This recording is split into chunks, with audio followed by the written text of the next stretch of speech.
of life. And before we start throwing out the topics, I'm going to start with you, Mac. Introduce yourself a little bit. Tell folks what you're doing these days, and then we'll go to Tavarus, and then we'll hit Chris. Appreciate it, Bernard. Mac, Hereford, class of 20. I got my master's in marketing at Vanderbilt. Shortly after that, stayed in Nashville. Currently do a bunch of creative consulting, work with a couple of different companies and brands, helping them on the marketing side and media side, as well as do my own content stuff. I've collaborated with College Game Day, ESPN, NHL, and some other companies. Do kind of all sports stuff, but have a good time doing it, and still trying to figure things out for sure. Very good. Tavarus, what's happening, my friend? What's going on, Mr. Nomberg? Talk to us. Tavarus Hogans. I'm channeling my inner Vanderbilt days when I went by the moniker of True Seven. So yeah, True Seven, the Transition King.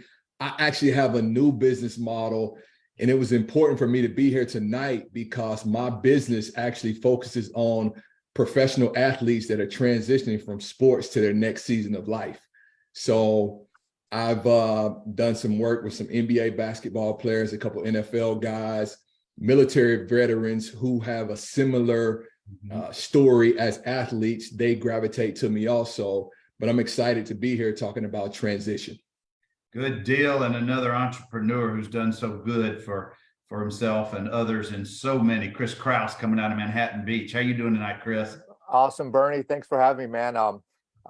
Yeah, Chris Krause, class of 88, and I started a digital platform called NCSA that connects high school athletes with collegiate opportunities, and really take that thing from a basement to we're helping about 80,000 kids a year at all different levels, and really, most importantly, giving back to communities, making sure underprivileged kids have opportunities, which is something that's been really a flywheel effect of how the business has grown. And we sold a big portion of that in the last couple of years, and now I've been kind of more of an entrepreneur. I serve on a few different boards. I work as a consultant with IMG and Endeavor, and I'm on the board for Guaranteed Rate and building a hospital here in LA. So I got a lot of different things going, but Vanderbilt's been awesome, and happy to be here. Well, thank you, all three fellas. And my Emily Nomberg was happily an NCSA recruit or client back in the day, and helped her to get to play lacrosse in college. So thank you again, Chris. Guys, I'm going to throw each of these topics out, just round table. Whoever wants to answer, just unmute. But Father Time is undefeated. As athletes, we feel like we are undefeated until it's time to hang up those cleats and reality has set in. I knew I wasn't going pro in any professional sports. I knew I wanted to go to law school, but I also knew that Vanderbilt was my best chance to play ball and to get a great education. And I know all three of you guys think the same, but here's my first topic out to you guys.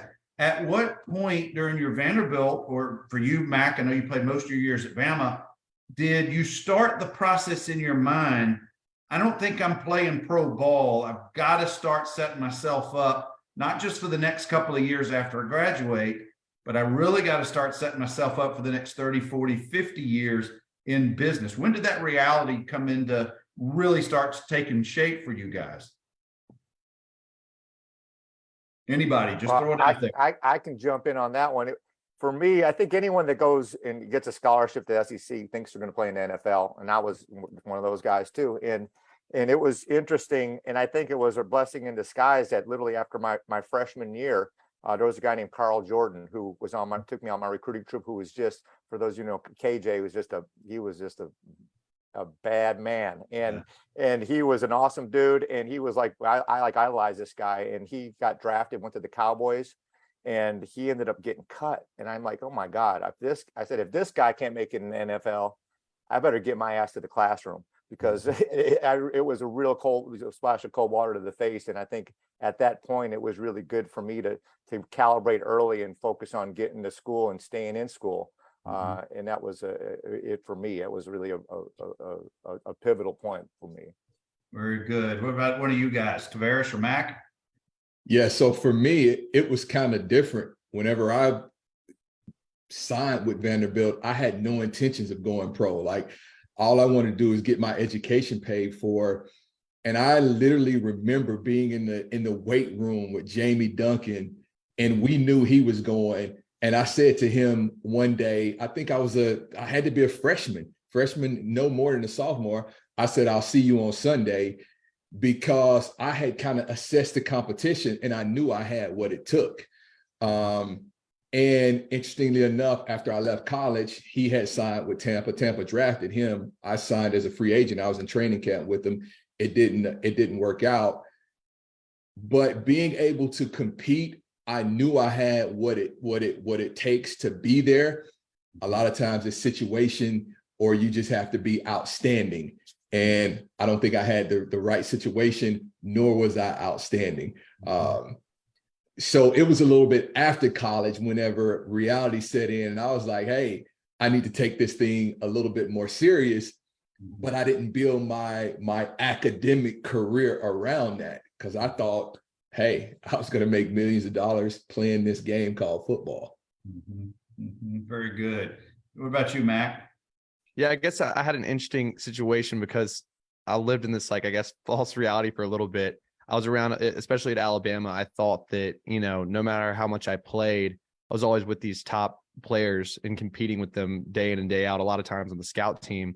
And I was like, okay, if I can beat, Marlon Humphrey occasionally, or Pat Surtain, or whoever it may be, like, look, I can potentially make it to the league. And originally when I got to Alabama, I didn't think that, but then I was like, okay, I can compete, worked my tail off. But I guess I always had this realization, not that football wouldn't work out, that just, I listen to the coaches all the time. It's like, look, it can be taken away at any point. You could get injured, seeing guys have season ending injuries, or see guys go in the NFL that come back and speak to the team. And I took those, times when those speakers came in very seriously, because I'm like, look, someone's up there telling us this, that like it ended for them. It's going to end for us at some point. So I realized, look, even if I were to pursue USFL, XFL, whatever it may be, any kind of football is going to have to come to an end at some point. So I realized that was like, let me build, and work during college to have an ability to set myself up for after college, regardless of what happens. So it wasn't that I didn't realize that, like, it wasn't like I shut down my dreams or anything. It was like, hey, I don't think I'm going to make it. I was just like, while I'm here, let me also crush school, make some connections, network, go serve the community and do other things that are going to set me up for after football. And Mac, being as young as you are, and Tavarus in our panel here in the middle, and me and Chris being the old heads, our experiences are vastly different from a standpoint.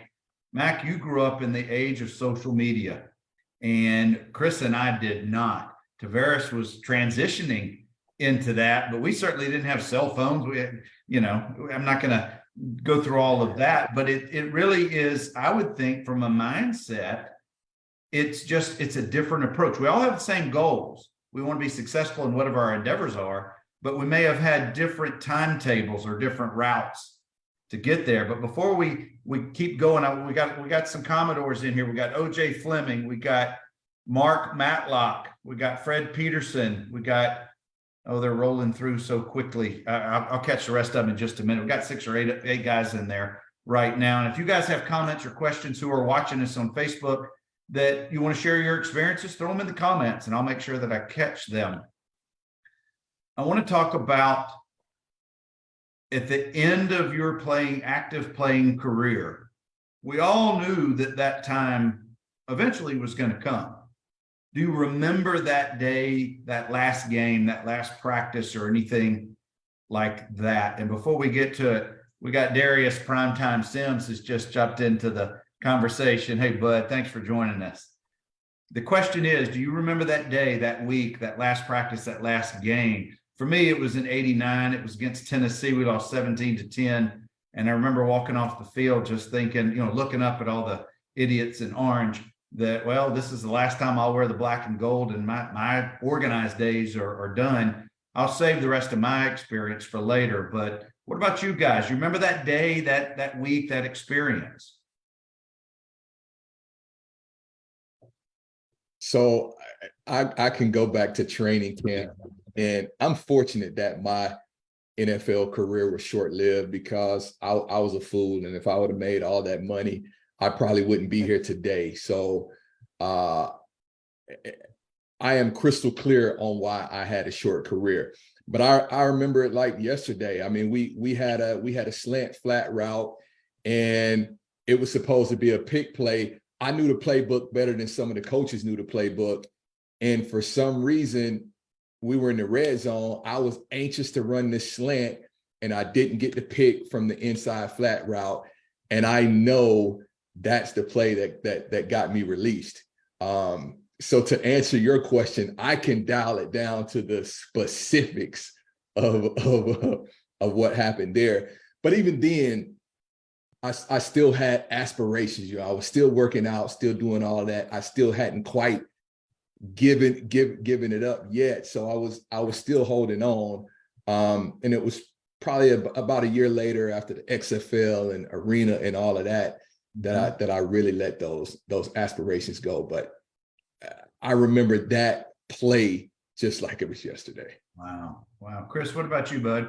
Yeah, I was on the scout team, and I remember getting ready for Tennessee, and I knew I had 4 years. I had after 4 years, I had a redshirt year, and I could have came back, and I could see the writing on the wall. I was like third, fourth team inside linebacker, and I'm like, well, I could either try another 5th year and see if I can, letter, or I had job offers. I was doing an internship, and I had 3 or 4 jobs. And I remember after that last practice, I went and talked to Coach Brown, and I said, Coach, it was like, I remember tears in my eyes. It was like, this is the conversation that, I never thought I would have, but I think I would like to, take my 4th year and graduate and get into the real world. And he was really supportive, and gave me a hug and honored my let me finish my school and finish my internship, and was first class. And but I remember like the next day waking up, not having practice, not having to go to the lift weights, and having like an extra 8 hours. Like, holy smokes, it was like a whole new world. So it was hard, but it was like, I remember like it was yesterday. I remember going into his office, and it was emotional. It was hard, but it was kind of liberating to move on to the next level, next stage of your life. Yep. Mac, what about you, bud? I guess I have an interesting, it's why I'm intrigued and happy to be in this conversation tonight is because there's still a part of me with the freedom and the job I have to be able to, like, I still, I'd been training for a little bit after college. And so I can't say I've completely given up the aspirations. It sounds a little bit crazy. I still train with a lot of my friends. It's a great way to, like, mentally for me to, I enjoy running routes. I go out there. There's a bunch of NFL guys, XFL guys, USFL guys who train in Nashville. And so, like, there's part of me that always is like, I'm just out there running. Like the other day I was running routes and people are like, what are you doing out here? And I was like, who is this guy? He's like, pretty good. And I'm like, man, I'm just doing this because, like, I don't want to give it up yet. There's something, like, beautiful about it. So I can't say I've completely, like, given up the dream, but it's kind of like I'm, like, weaning myself off of it. I realize, like, there's a real life. There's things I have to do. But just because of the way my job is and the ability that I have, freedom, I'm able to still train and kind of stay in it somewhat. And it's really tough. I talk to people about it all the time. I'm like, it's like you're going to prison. I've never been to prison, but it's like you're going through all this structure. You have all this time, everything, all your energy and resources and stuff is put towards this one goal. And then so now I'm trying to figure out, because I am a creative and I do, all this different kind of work. Like, how do I structure this? How do I find that thing again that's really going to drive me, like college football did, where I, had that camaraderie and that fellowship with these guys and these teammates, where it's like everything I was centered around football. Which is a little bit unhealthy because I was, like, so invested into it. And I think that, I should have, like, again, I did other things, but everything revolved around football. And so it was really hard kind of getting out of that. And I'm still struggling, I would say, for sure, with that transition as it is now. Well, Mac, they say that the first step is recognition. So you've at least recognized your addiction to this. But no, I applaud your efforts and certainly all your enthusiasm. That is for sure. Speaking of enthusiasm, we got Kurt Page in the house. We got Harold Lurchus in the house. Sorry, Harold, if I mispronounced your name, bud. And we got, I think, golly, they just keep rolling through, and sometimes it goes too fast for me. But Chris, you hit on my next topic. When you're in it, when you're part of the team, you are regimented. And as a freshman, we all had that transition. You better get organized or you're going to get left behind and you're not going to be able to do what's expected of you. So we get organized in our first year. Hopefully you catch on before the start of the next year, but it takes a while. But we know what we're doing almost to the minute, to the day, to the hour during the season. It's a little bit less in the offseason. I made better grades during the football season. I don't know about you guys, but I just kind of let my mind go in the spring. But as you said, Chris, when you finished, you all of a sudden had an entire day that was not regimented. You didn't have to get your classes done by noon, take your midday nap, go to your meetings, go to practice. You weren't regimented. How long did it take you, and this is for all you guys, to get used to the fact that you still got to have some kind of a schedule or you're not going to be able to finish those classes or you're not going to be able to make those grades? How long did it take you, Chris? It's funny because I think the next day I went for the first time for a workout or for a run. I ran around the campus. So the first time just going for a jog that wasn't football related. And I started realizing that I had a lot of energy and I also wait. Please tell me you didn't wear Kelly Gray's. You wore something better than Tavarus and Mac. You guys don't know about Kelly Gray's. Bill Kelly was the czar. Was he there during the time? He was the czar of the equipment room. Had no budget. So those grays, those nasty workout clothes were used for decades and they were disgusting. Those are the best things ever. Go back, Chris. I'm sorry. You went for a jog. Till the elastic wore out and they were falling down. Having that time was it was a little bit of a curse because we had a lot of free time, so we were able to have a lot of fun. We were living off campus, and me and a bunch of the guys were just kind of figuring out what we wanted to do career wise. But luckily, I had this internship, and I actually had some work to do, so I kind of transferred a lot of that energy into really making a schedule of time to put aside so I could go out and I was working with Bill Halbert and Associates, and I was doing a management consulting gig, which was fantastic. So I was able to transfer a lot of that energy and not have too much downtime, which helped me out a lot. Yeah, that did help you with the organizational transition. What about you fellas, Tavarus or Mac? What about that? Did you remain organized or were you just kind of, I don't know what I'm doing right now? Yeah, so that's one of the biggest things, as an athlete, you're not managing much of your time. You're managing maybe 15% of your time at best. You go from that to managing 100% of your time. And for me, even though I'm 20 years removed, I can't say that I have a formula. What was successful for me was when I was able to get into a career and have the bulk of my time allotted. So I was in a situation where I was still managing small amounts of my time. So you're talking about how you were more productive in season than out of season. I think when we get quote unquote out of season, we freelance more and we procrastinate versus when we're in season. Listen, you only have 2 hours to get 4 hours worth of things done. So you have to buckle down. So for me, like even when I transition from role to role or I've transitioned from job to job, the biggest thing is having something that takes the bulk of my time. So, I'm only responsible for a small amount, and that's always helped me. Mac, what about you, bud?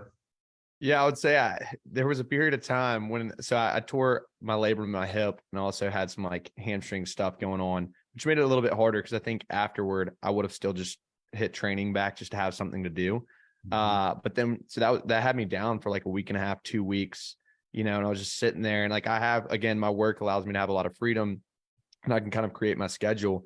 And it was just like not good because I'm sitting there and I'm like depressed. I'm like, gosh, like what do I do every day? I've got all this time. I found myself sitting on the couch.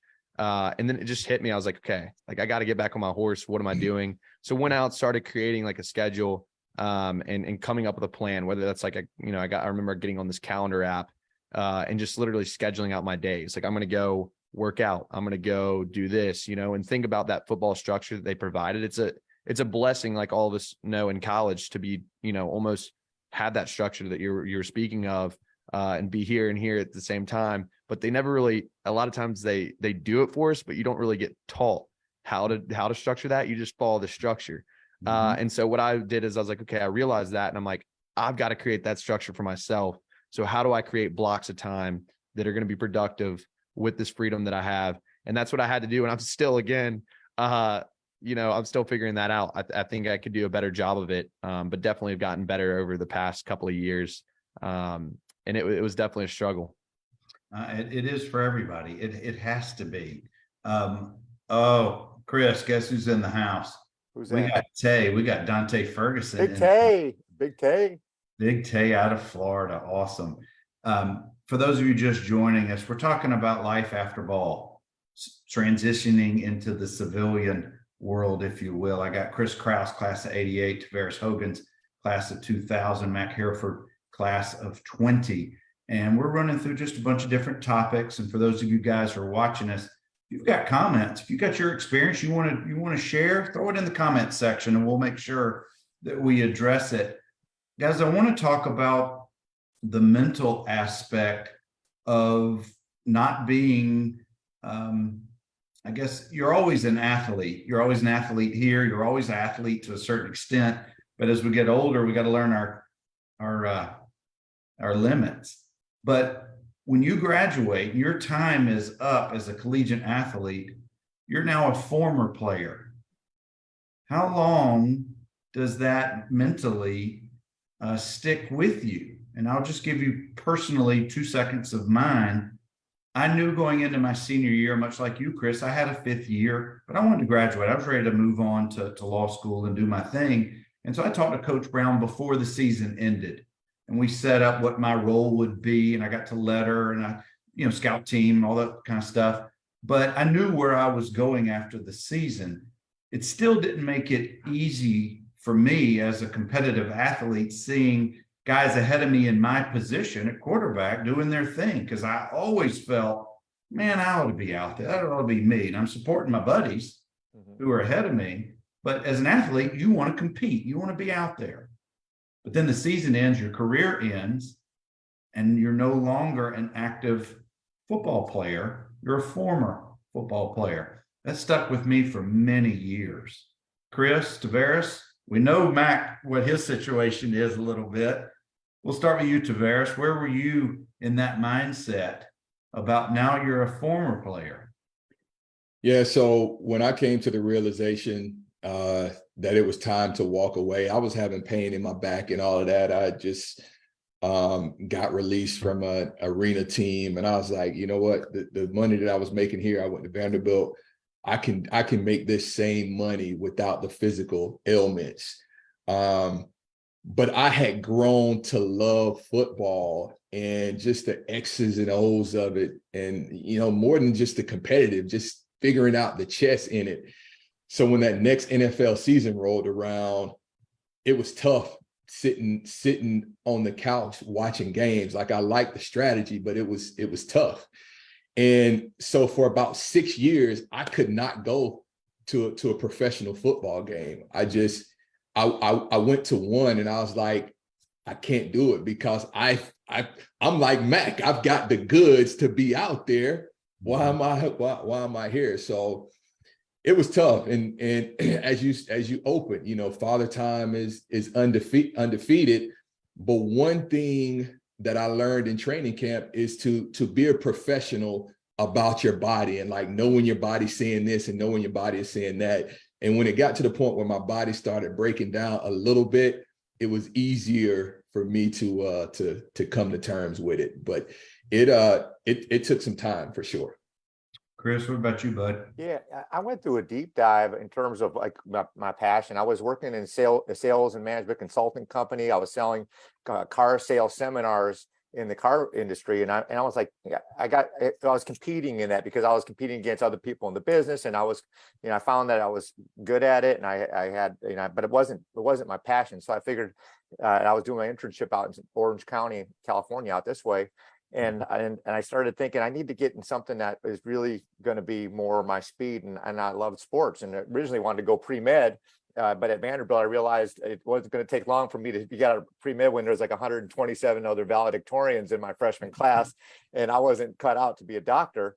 So we thought about maybe being into physical therapy, but then this human development program that we got in was just a godsend for me. I was able to be able to learn about entrepreneurship, corporate culture, sales, get these internships going, and then being able to take the internships and get some skill sets that were very valuable in the business community, and to be able to then think about, I want to be in sports. And when I found out a guy who was helping high school athletes get scholarships, I'm like, wait a minute, this is something I just went through. I knew how the process worked, and it was still a big problem.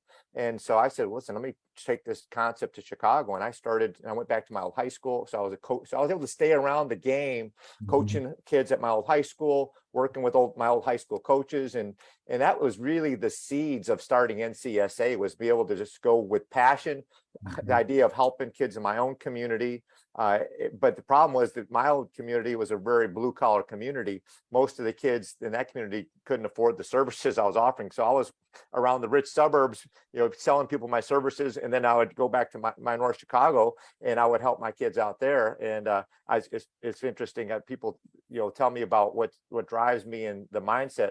It goes back to, this is my high school football team. And if anyone could see, I don't know if anyone could pick me out of that picture there, but I'm number 75, if you can see that. Sweet dude. I keep this in my office because every kid on that team was good enough to play sports in college, and I was the only kid to get a scholarship. And I said, damn, if I could have done what I do now for every kid on that team, how many of those kids would have gone on to college? And it would, instead of being the exception, it would become the norm. And now there are 3 or 4 of those guys that are no longer with us. Some are in jail now. And I look at this, what I do is a passion that hopefully can change communities. So being able to take that athletic mindset, I call it athleadership, empowering leaders through the life lessons of sports. My mission is to try to help every single kid that has a dream of playing, help them get away to go to college and change communities and make sure that they get the same opportunities I did. And that, and in attaching my, the whole athletic side of things to the business side of things is what really, I think, has saved me and helped me, do what we do now. How much, and I'll start with you, Mac, how much of a badge of honor, that's my term, do you wear in that when people recognize you have played at Bama or played at Vanderbilt, how much of a badge of honor is that, a door opener, if you will, for you? I would say it's huge. Like it's both places. It's incredible. You got Vanderbilt, which is definitely leans heavily on the education side. And just about any door, when people see Masters of Marketing from Vanderbilt, it's really not hard to say. You don't have to say much more. And then Alabama, especially being a part of that program that was run essentially like a business. A lot of people, that again opens doors. So both of them are, I would say, big badges of honor, and couldn't be any more grateful to have gone to both universities. But yeah, to answer your question, they're both huge. It's definitely matters to get that degree at those universities and play at both places. Tavarus, what about you, bud? Yeah, Vanderbilt is such a unique name and school in the South. They say Vanderbilt is the Harvard of the South. I say Harvard is the Vanderbilt of the North. There you go. But it's when people hear Vanderbilt, I don't know if it's a good thing or a bad thing, but it's a different level of reception. When people hear that you went to Vanderbilt and played there, for whatever reason, after football was done, and I think it was, a little bit of dealing with the trauma of it being done, I kind of distanced myself from football. So for quite some time, it wasn't so much of a badge of honor. But now that I'm working with athletes that are transitioning from sports, I've leaned more into that. And so I'm reconnecting with the experience more and having a greater level of appreciation for the whole thing.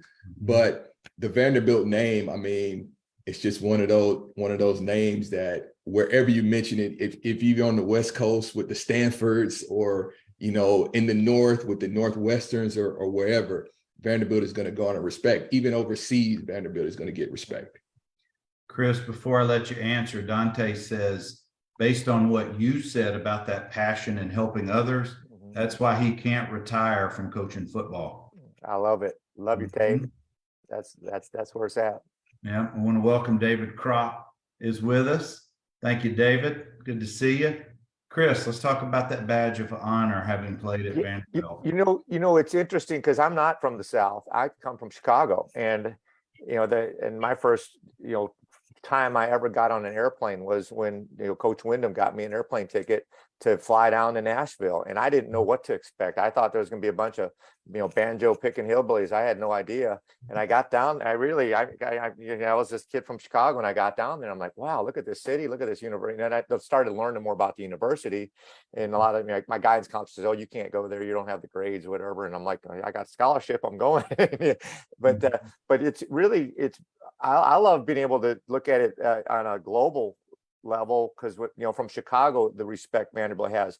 Being out here in Southern California, the kids out here wear Vanderbilt hats, and they're as far as for baseball especially, I mean, the kids is, when I say Vanderbilt, it carries weight, like is as good as it gets. And people that go down and visit Nashville, I mean, it's just such a world-class university with a world-class city attached to it.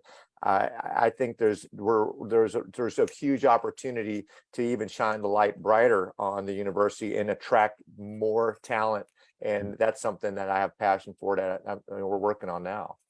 Yeah, and we certainly are a school where we have to recruit nationwide. We can't, being such a small and private school, we're at a disadvantage versus Tennessee, Alabama, Auburn, Georgia, all those big state schools that are so close to us. We have to go nationwide.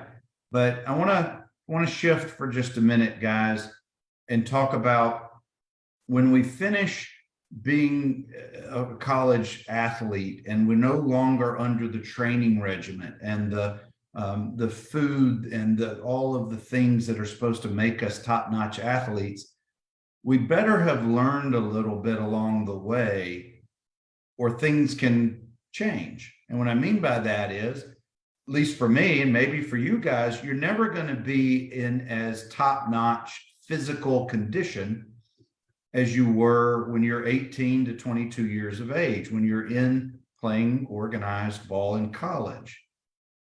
I've got two examples of former players, Commodores, who asked to remain anonymous. Got a lineman who lost over 100 pounds in his weight loss, health, wanted to make sure that he did not follow his family's heart problems. His father died early. He has created a very healthy lifestyle for himself. I applaud that. Awesome. Rare, but awesome.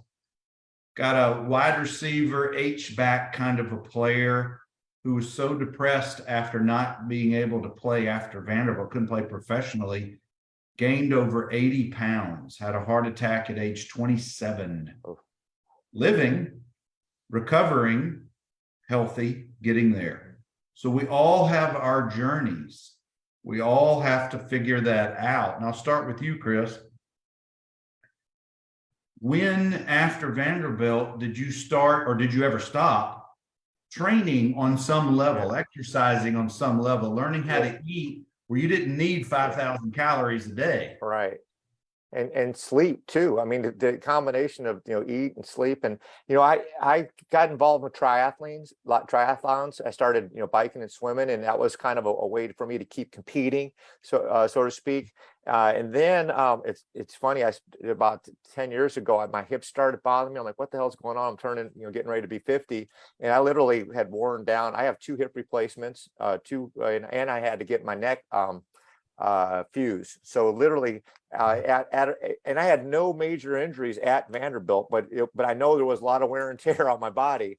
And by the time I got in my late 40s, you know, I started to learn how to surf, and that's kind of my new passion now. I surf all over the world, and I go to Hawaii a lot, and Yeah, Crop was surprised you're actually not on a surfboard doing this Zoom right now from the North Shore. yeah, well, I get there as much as I can, and luckily I'm really blessed. I surf, so anyone wants to come to Manhattan Beach, I got surf lessons for you. Any alumni, come on out. I'd love to take you guys out in the water, and it's kept me young. I got a 13 and a 15-year-old, so I figured I'm just past the halfway marker here of life, and I'm on the back nine, so I'm doing a lot of everything I can to do low impact, taking care of my hips and my neck and my body, but the water's been my savior. Mac, this is not intended to scare you whatsoever. I know you know athletes of all ages, but I want your perspective as such a young guy in his 20s about this very issue. Do you still train like you trained when you were playing ball? Do you still eat like you ate? Do you still lift like you lift back in the day? So it's kind of all over the board. I would say I was at a spot, you know, coming out of football. And then one thing is, I was grateful now looking back at it, but you don't realize how much treatment you can get, like, you know, the training staff, all those things. They're getting you to stretch, they're getting you to do all these different things, and you never really think about it. Like, it's life. And so getting out of college, did not keep good care of my body in the stretching kind of like ways. It wasn't stretching enough, and was still trying to like stay in shape and do things. It's definitely a lot harder. One, to do things like stretching, because you just don't think about it enough. But then also, you know, it was our job in college to get up to do these things. And so when you're out in the free world and you're like, okay, do I want to go work out anymore? It's like, it's a tough thing. I found myself for, again, like a 2-week period where I didn't really want to do much. And I'm like, I got to get back on the horse. Like I realized that, you know, a lot of those things made football so special. And I loved about it is I was staying in shape. My body was in good shape. When you look good, you feel good. You know, it's just helps in life a lot. And so I changed my habits a lot. I was trying to work out, definitely not to the extremes I was in football, because sometimes I think the way we lifted could have even been detrimental, because it hurt my joints and everything so much. And it was a good little break, but I definitely stayed in shape. And then my eating definitely changed. I was eating like 6 meals in college, eating like late night Wendy's and stuff, and I could get away with it. And it was a rude awakening when I got out of college. I'm like, okay, I can't eat like I used to. So started eating healthier and took that initiative just because, again, I felt like it's going to make me happier in life to kind of do those things. And that's what encouraged me to do it. And, so yeah, definitely changed my eating habits a little bit, and then tried my best to stay in shape and get out there. And it's tough. It's not easy because, again, it's not something like required to do, but I make it up in my mind the same way that I thought about it back in the day. Like, I show up, I make a plan. I'm going to go tomorrow and work out. This is what time I'm going to do it. Might not want to go. It might be like rainy. I might be tired, but just show up to that weight room, and then things are going to happen. The things are going to get going. So, showing up is 90% of it. I really and truly believe that. And Tavarus, before we get to you, bud, for the last 20 years in my practice of law, at the end of each week, for the next week, when I'm looking over my work plan, I plug in times for me, whether I'm going to go do a hike behind my office, whether I'm going to go do a jog, lift weights, yoga, whatever it is, I build it into my calendar. Now, do I always stick to it? I can't lie to you guys. No, I don't. But I try my very best to follow that. Chris, I want to share with you, I was with Boo Mitchell this weekend.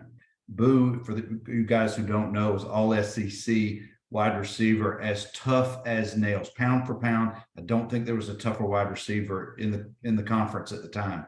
Boo is in the Atlanta area, and he trains junior high and high school athletes and gets them ready from a physical standpoint for college. Boo weighs within 3 pounds of what he weighed in college, and has about a 4% body fat.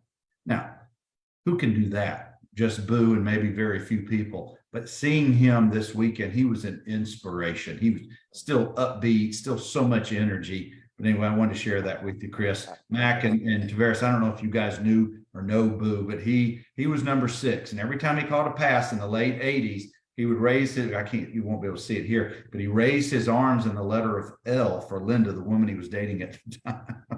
but he was tough. Tavarus, let's talk about you, bud. Let's talk about that transition, about your body, your regiment, your sleep, your whatever it is that you did. Were you able to keep up with it? Do you keep up with it now? Yeah, I was fortunate. I lived in Tampa, which there are a lot of professional athletes in Tampa, and similar to Mac, there were a lot of people I could train with in Tampa. And Mac, also another encouraging thing, I got in better shape after sports than when I was playing, just because I started eating better. You know, I dropped some of that muscle mass. I was leaner. And I was working out like crazy. I was still competitive.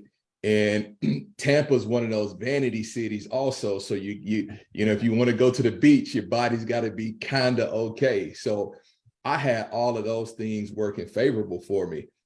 Now, when I moved from Tampa to Jacksonville, Jacksonville is less vain of a city, and I didn't know anybody. So working out for me was social. I could go to the boxing gym. I could go outside and run. I had a group of friends that I could get a workout with at any time. So when I moved to Jacksonville, the struggle got real. Similar to Chris, I do duathlons now. It allows me to stay competitive. It allows me to train for something. And I mean, I fluctuate between 192 and 200 if I'm just living riotous. But when I was in training camp, I played at 192. So my body fat may be a little bit different, but I try to stay as close as I can, just in case these young boys want to try me. Awesome. Oh, we got some more Chicago in the house. We got Dino. John Donardi has joined us. Hey, Dino. And we've got Gary Kimball who's joined us. Thank you, fellas. Man, this is awesome. We got Commodores from all decades in here. That's cool. Let me ask you guys this. When you finished playing ball, did you miss it for a while, or was it out of your system? Chris? You know what? I miss, you know, I don't miss waking up in a cold sweat thinking I'm late for practice. I think probably once or twice a year, I wake up and have a bad dream that I was late and I had to go face Doc. That, you know, I don't miss that. I don't miss, but you know, you miss your boys. You miss you know, hanging out at you know, at Carmichael. You miss going to the Rites of Spring. You miss, you know, the grind. You miss going to, you know, Quick Feet at 6 a.m. and you don't miss that, but you miss the camaraderie, and that was one of the best things that probably helped me create an atmosphere with athletes. We, you know, at NCSA, we ended up having over 800 former college athletes as we grew it. So I kept recruiting former athletes to come to the company who all had that same mindset. So it was kind of a nice landing spot for kids that were just getting out of college that still wanted to have a goal and drive towards something bigger than them and be a part of a team. And so I really was fortunate to be able to keep that kind of an atmosphere as I grew the company and attract other like-minded former athletes who want to make a difference and grow something. That was really a big part of keeping that together.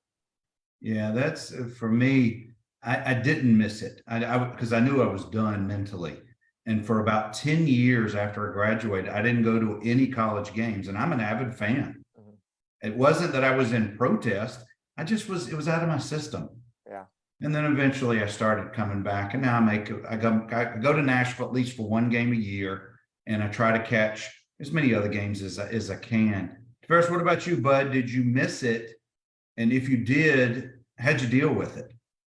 Yeah, so it was bad for me at first. Like I mentioned earlier, I couldn't go to a game for about 6 years.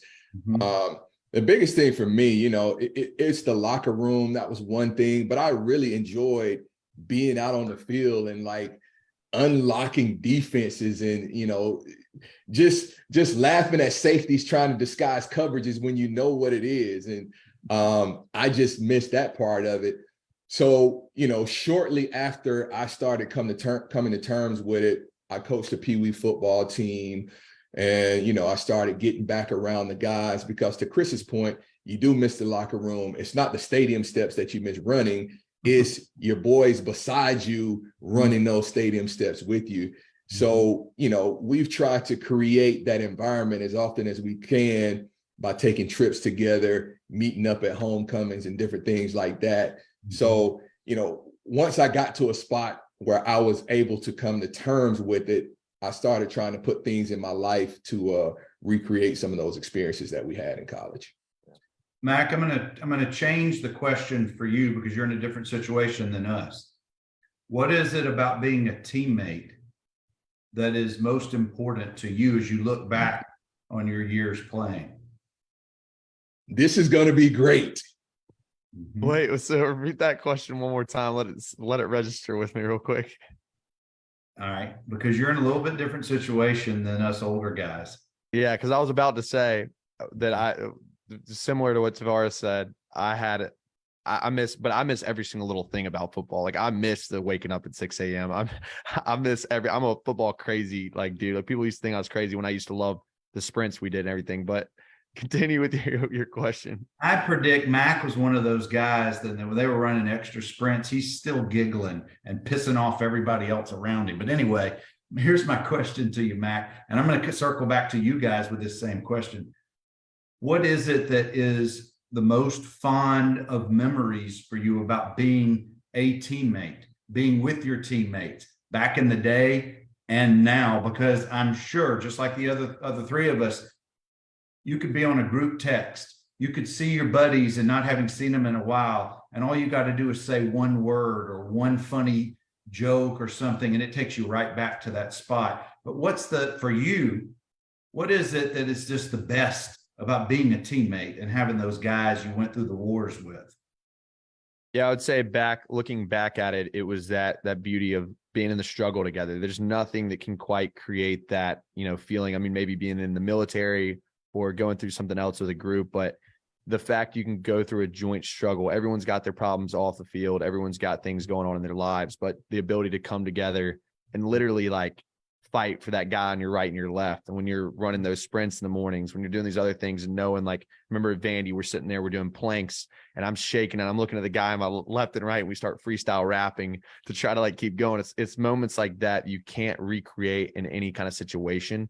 And it's just a beautiful thing to have that with those guys. And then after the game, it's cool, especially when I reconnect with some of these guys. You think, I guess one of the weird things for me was like, okay, I had a lot of friends go to the league and I didn't know. I was like, okay, if they changed, if I changed, like, are we still going to be friends? And the beautiful thing is like recently, I've reconnected with a lot of these guys and I'm still very close to them. Just had a phone call with one of my former Bama teammates right before this, who just got done having surgery. He plays for the Lions and he was just like, it doesn't feel like we've missed a beat.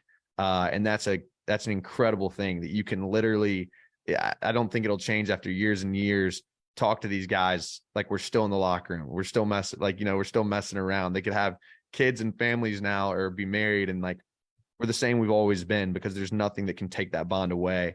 So that's the beautiful thing about being a teammate, and not, appreciative of it every single day. It was an awesome experience. That right there to me is the most important thing about playing team sports, what you just said, Mac.